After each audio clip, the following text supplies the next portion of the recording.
In this video, I want to show you another powerful way to throw a knife. Let's roll. The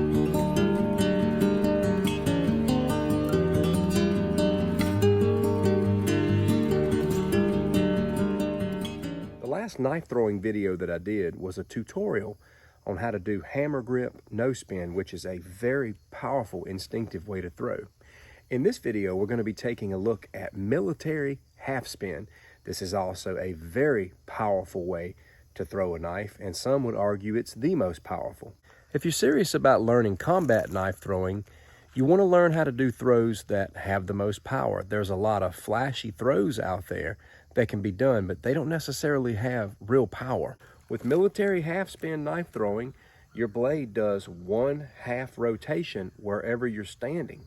Now, in my personal opinion, if you were to ask me what is a reasonable distance for combat knife throwing, I would say 10 to 20 feet max. I do believe that instances where one would need to throw a knife would be very rare, but don't let that stop you from learning this skill.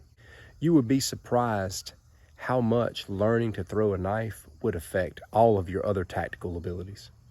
Now, I do want to address a common statement that's brought up in the discussion of knife throwing, and I get this question a lot. Why would you throw away your only knife? Well, I would not. I would not throw away my only knife unless I had another knife, and I would not throw that knife unless it fell under one of two reasons. Number one, I had to, if it's just something I had to do, or number two, it seemed like the best option available at that time.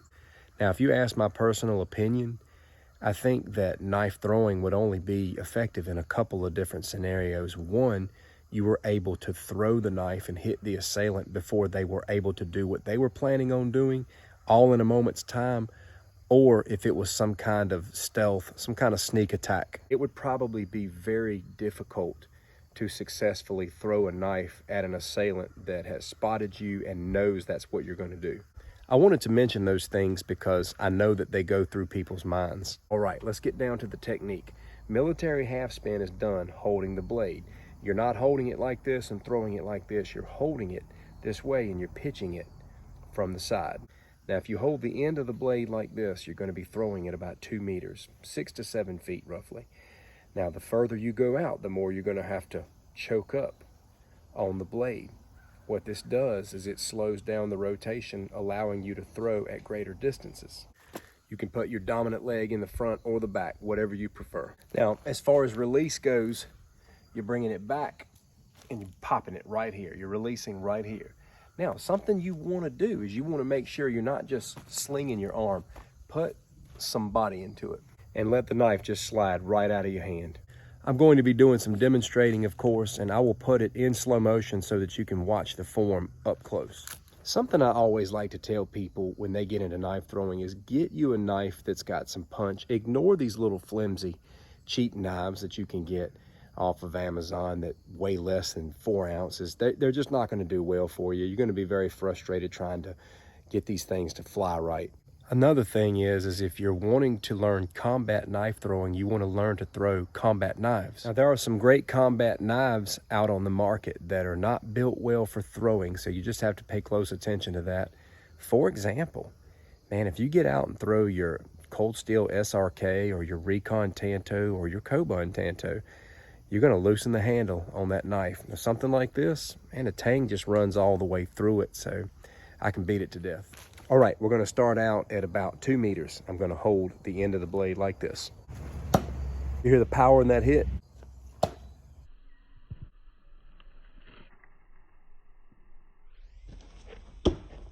Hopefully that angle in slow motion like that gives you a clear picture of the form. Now, another thing that I will tell you is when you are bringing this blade up, be careful not to do so much of this. It is so easy to do that when you're throwing a knife. Try to cut straight down on your throw.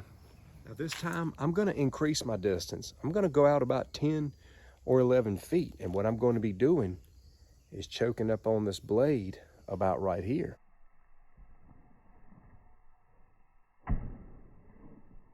You'll find yourself having to play with the knives and the distance at first. And if you at times find your blade over rotating, just do a quick inventory of how much torque your body is putting out. Sometimes you'll be at the right distance at the right point in the blade and there's just too much flinging going on. Sometimes you just want to make sure that body is invested in it as well. I'm gonna go up even further. I'm actually gonna get the top part of the handle here. Now, something you want to do also as well, keep the sharp side away from you if you can. I was throwing it about 12 to 13 feet right there, and what's cool is that blade steel just did 1/2 of a rotation. So let's talk about some of the things that could hinder this throw. I think sometimes just not getting a good grip on the knife before you get started can cause the knife to come out of your hand in a freaky sort of way. So you just want to get your hand in position and make sure you're there and ready to deploy it. A second thing is too much flinging. I think sometimes in knife throwing, we got to be careful with just too much flinging. Our body has to be involved. Sometimes if you find yourself over rotating with this throw, the smallest little difference maker can just be the amount of torque that's coming from your body. Because if you sling with your arm, sometimes the knife may do a half rotation and over rotate and hit like this. Whereas if you'd have gone for that throw and you'd have put that torque into it, it would have hit just right on time.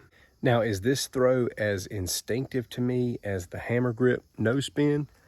Not quite, but it's a lot more instinctive than full rotational throwing, and it definitely has more power than rotational throwing. I hope you have found this review helpful.